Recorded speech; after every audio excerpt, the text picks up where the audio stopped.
Bonjour à tous, c'est Marie-France Bougie, votre chroniqueuse en santé auditive. La dernière chronique, on a vu ensemble comment fonctionnait l'audition. Aujourd'hui, ensemble, on va s'attarder aux causes d'une perte auditive. Qu'est-ce qui peut causer une baisse de l'audition ou peut-être même juste l'impression d'une baisse d'audition? Parce que ce n'est pas toujours permanent, on le regarde ensemble. Si vous vous rappelez, lors de la première chronique, on avait 3 parties à notre oreille. L'oreille externe, l'oreille moyenne et l'oreille interne. On va regarder section par section ensemble qu'est-ce qui peut mal aller, où est-ce que les problèmes peuvent être situés. Si on commence par l'oreille externe, on se rappelle qu'on avait l'oreille et le canal auditif.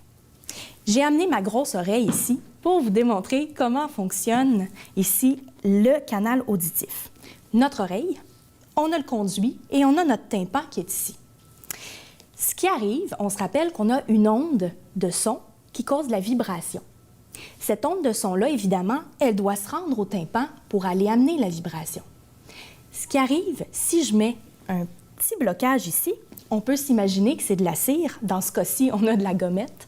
Ce qui arrive avec le blocage, c'est que l'onde de son ne peut plus passer. Alors souvent, la cause de la perte auditive dans l'oreille externe va être tout simplement liée à un blocage dans l'oreille externe, le plus souvent par de la cire. On regarde maintenant ce qui peut mal aller au niveau de l'oreille moyenne. Alors l'oreille moyenne, on se rappelle, on avait notre tympan, nos osselets et notre trompe d'Eustache. Si on commence par le tympan, on se rappelle que c'est un petit tambour.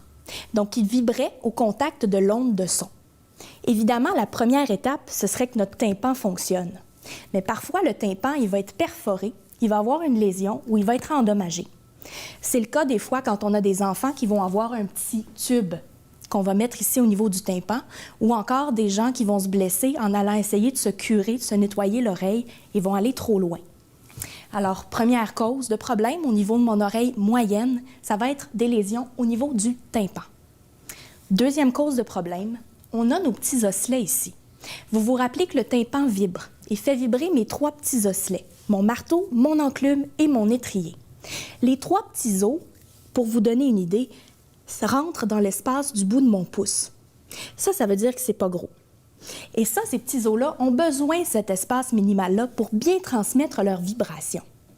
Qu'est-ce qui arrive si on a un rhume ou si encore on a une infection à l'oreille?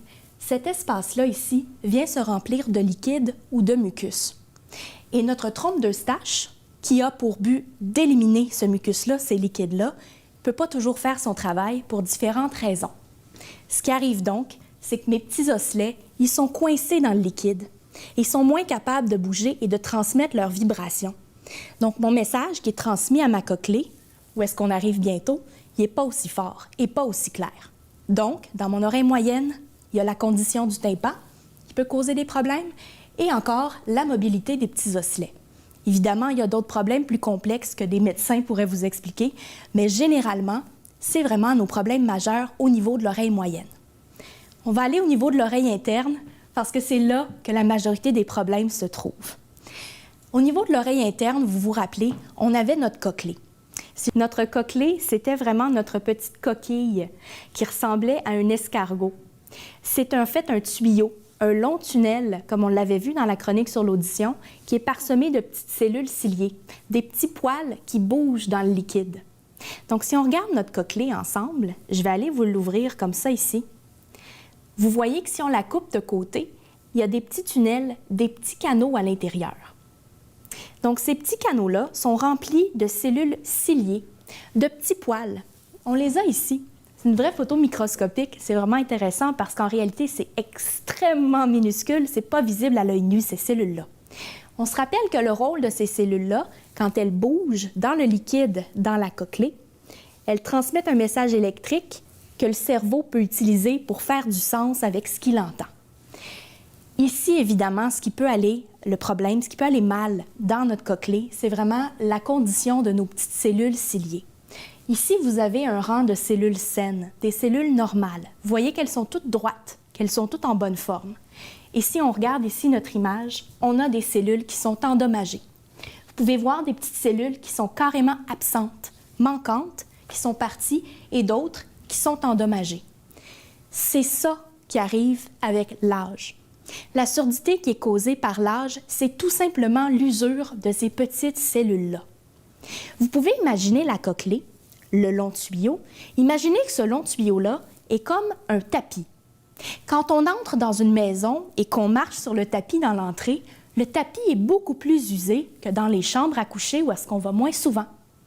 La cochlée, le son entre toujours à l'entrée du tuyau et va jusqu'en haut. À l'entrée, on a nos sons aigus. Donc, le tapis de nos sons aigus est beaucoup plus usé et plus rapidement que notre tapis de nos sons graves qui est plus loin à atteindre par l'onde de son. Alors, dans notre oreille interne, le problème majeur et principal, c'est la condition de nos petites cellules qui deviennent usées avec l'âge. Dans la prochaine chronique, on va regarder ensemble quels sont les signes qui nous permettent de voir une petite perte auditive qui est en train de s'installer. À la prochaine!